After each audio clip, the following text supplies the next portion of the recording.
Halo rekan-rekan, kali ini saya akan menjelaskan bagaimana cara menggunakan dan mengoperasikan salah satu aplikasi pembukuan. Nah, jadi aplikasi pembukuan yang akan kita gunakan yaitu aplikasi untuk smartphone Android yang bernama Kasirku. Baik, untuk mempersingkat waktu, kita langsung saja. Pertama-tama, yang harus Anda lakukan adalah mempersiapkan aplikasi Kasirku. Aplikasi Kasirku ini dapat di-download pada Play Store yang tersedia di HP Android kalian masing-masing. Jadi, pertama-tama kita buka dulu Play Store-nya.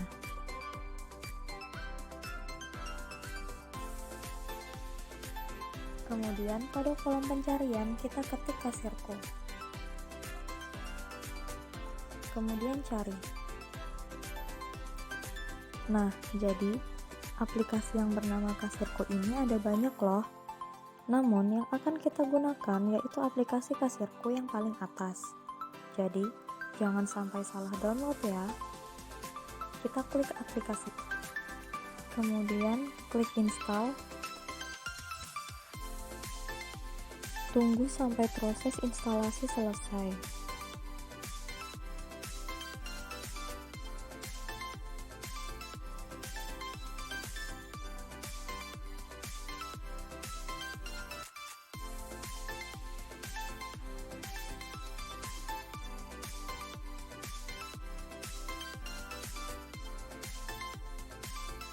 Jika sudah selesai, bisa langsung dibuka aplikasinya.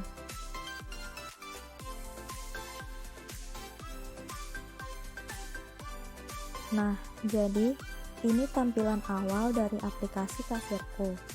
Meskipun tampilannya sudah terlihat seperti ini dan terlihat sudah seperti siap digunakan, namun aplikasi ini belum bisa langsung digunakan. Ada beberapa tahap yang harus dilalui sebelum aplikasi ini dapat digunakan untuk menginput transaksi. Namun sebelum lanjut, saya beritahukan terlebih dahulu bahwa aplikasi ini bersifat gratis dan dapat digunakan dalam keadaan online maupun offline.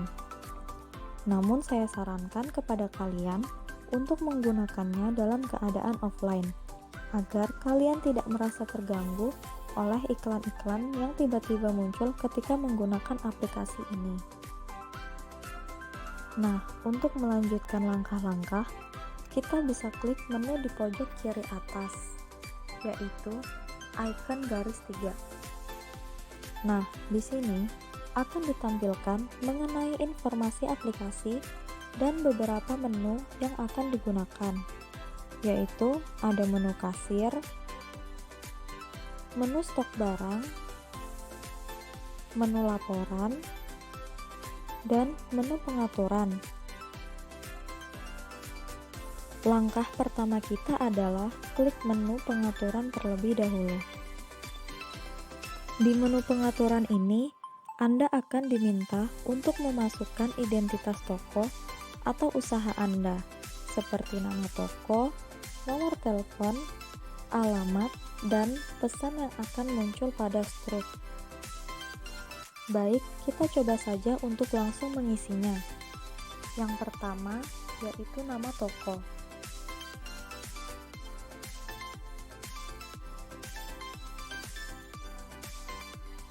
Kemudian nomor telepon.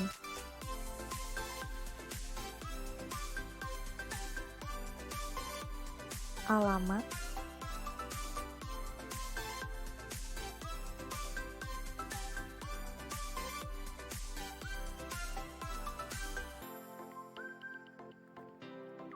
Dan pesan struk.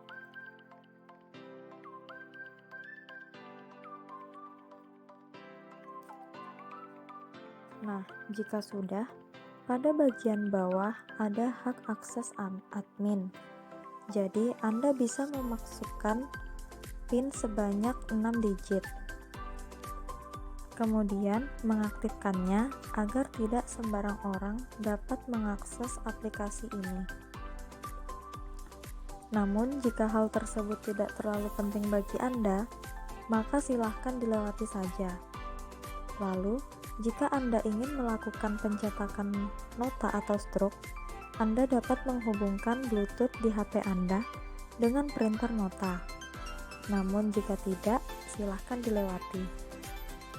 Selanjutnya yaitu ada database.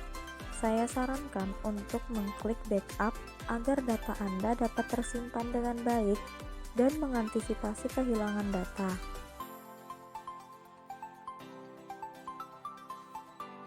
Jika semua sudah terisi, silahkan klik simpan.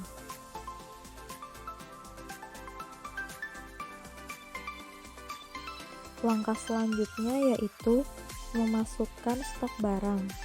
Nah, caranya cukup mudah, yaitu dengan mengklik menu lagi. Kemudian, pilih stok barang.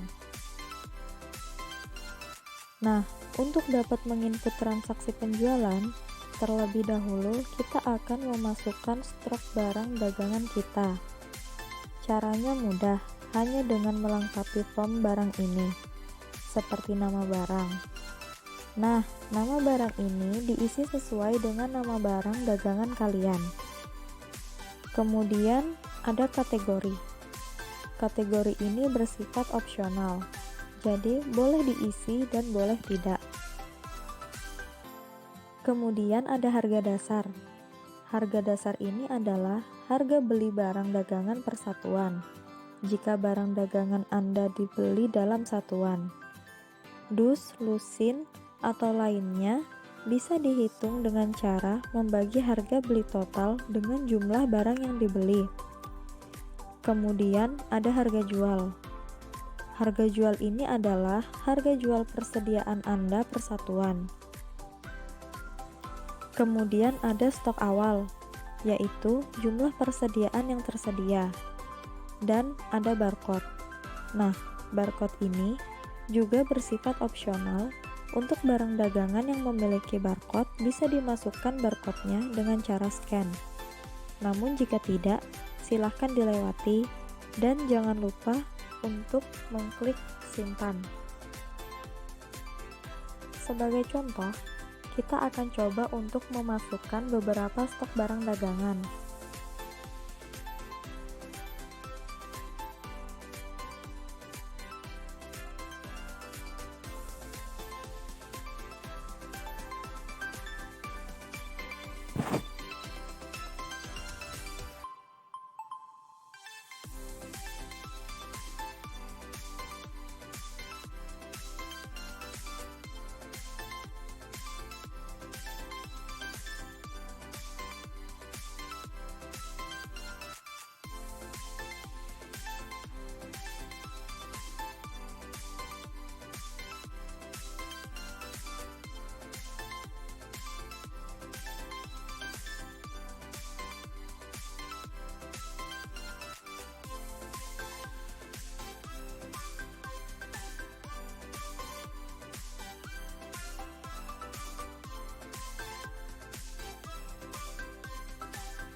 Lakukan begitu seterusnya hingga barang dagangan Anda terinput semua ke dalam aplikasi.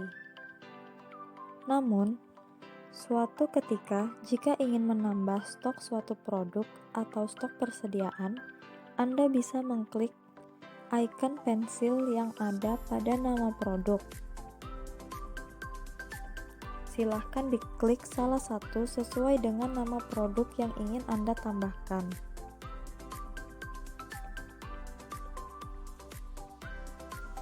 Kemudian, klik tulisan tambah. Kemudian, masukkan stok jumlah yang akan ditambahkan. Jika sudah, klik benar. Jika sudah selesai memasukkan semua stok barang dagangan, maka kita sudah bisa menggunakan aplikasi ini untuk menginput transaksi penjualan. Untuk menginput transaksi penjualan, kita bisa klik icon menu. Kemudian pilih kasir, maka tampilannya akan kembali seperti tampilan awal tadi. Sebagai contoh, Misalnya, jika ada transaksi, yaitu pelanggan membeli 2 buah Coca-Cola, maka untuk menginput transaksi tersebut, kita klik kolom cari barang di atas. Kemudian ketik nama barang yang dipesan, misalnya Coca-Cola.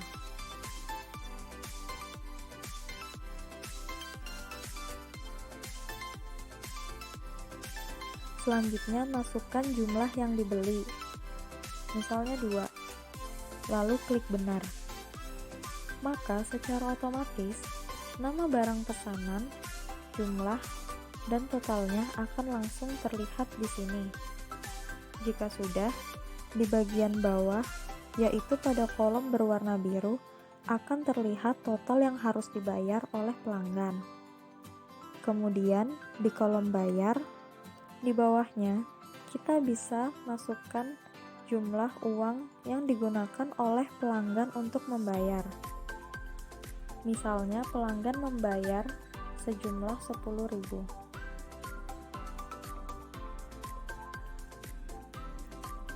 Maka akan secara otomatis pada kolom yang berwarna merah di sebelahnya akan terlihat berapa jumlah kembalian yang harus diberikan kepada pelanggan. Dan untuk menyimpan transaksi ini, silahkan klik tanda centang di bawah. Kemudian pilih ya. Maka transaksi Anda akan tersimpan secara otomatis dalam aplikasi. Nah, itu jika pelanggan melakukan pembelian secara cash atau tunai. Lalu, bagaimana jika pelanggan melakukan pembelian secara kredit atau istilahnya itu ngutang atau bond? Caranya hampir sama. Pertama, kita klik kolom cari barang di atas. Kemudian ketik nama barang.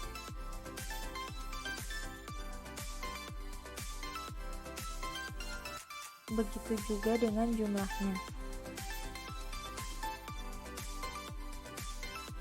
Kemudian periksa lagi apakah nama barang dan jumlah pesanan telah benar. Nah, bedanya pada kolom bayar kita masukkan angka 0 jika pelanggan belum melakukan pembayaran sama sekali. Kemudian klik icon sebelahnya. Pada kolom berwarna merah akan tertera nominal, misalnya seperti ini, minus 8.000. Ini artinya pelanggan belum melakukan pembayaran sama sekali, dan transaksi ini termasuk dalam transaksi piutang. Lalu, untuk menyimpan transaksi ini, caranya juga sama, dengan mengklik tanda centang di bawah, lalu masukkan nama pelanggan.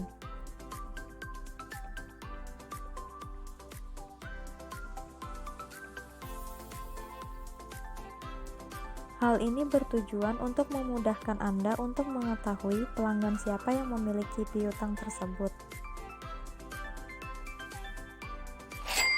Maka, transaksi piutang tersebut akan langsung terinput dalam aplikasi.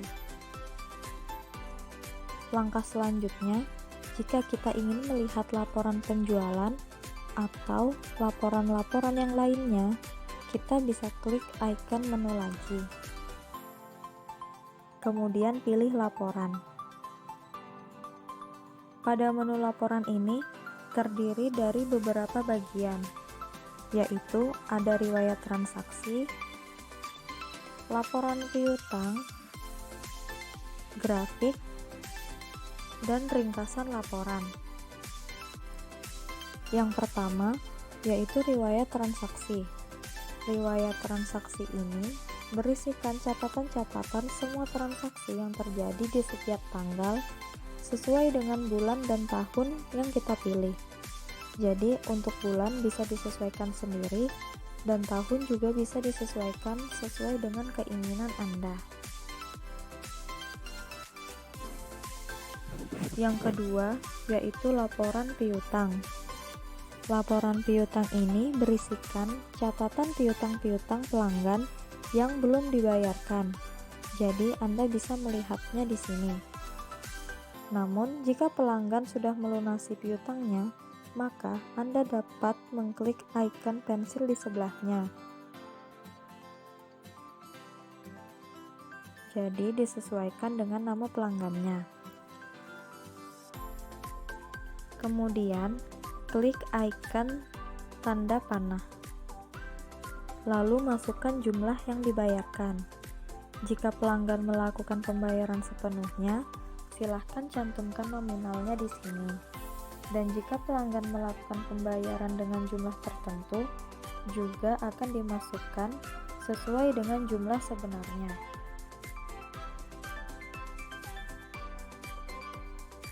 Jika sudah, klik centang. Maka, catatan piutang yang tadi akan segera otomatis menghilang dari laporan piutang. Jika itu pelanggan melakukan pembayaran secara penuh.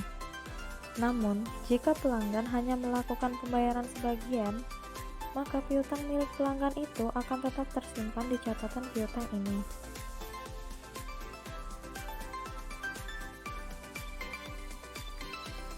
Yang ketiga yaitu grafik. Grafik ini memberikan gambaran kenaikan atau penurunan pendapatan, laba bersih, atau piutang. Jadi, agar Anda mudah untuk mengetahui peningkatan atau penurunan, kategorinya pun bisa disesuaikan sesuai dengan keinginan Anda.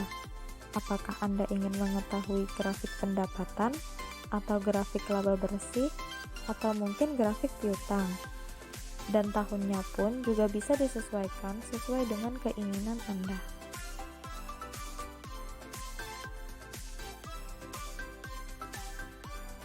Yang keempat, ada ringkasan laporan. Ringkasan laporan ini berisi laporan pendapatan, laporan laba bersih, dan laporan piutang yang dapat disesuaikan tanggal, bulan, dan tahunnya sesuai dengan keinginan Anda.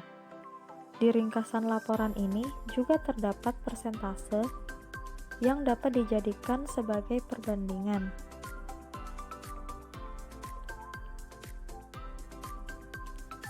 Jadi, seperti itu rekan-rekan. Bagaimana? Mudah bukan cara menggunakan aplikasi Kasirku ini? Jadi, cukup sekian dulu ya tutorial menggunakan aplikasi pembukuan ini. Jika ada hal yang kurang dimengerti dan ingin ditanyakan, silahkan ditanyakan ya. Selamat mencoba dan semoga sukses.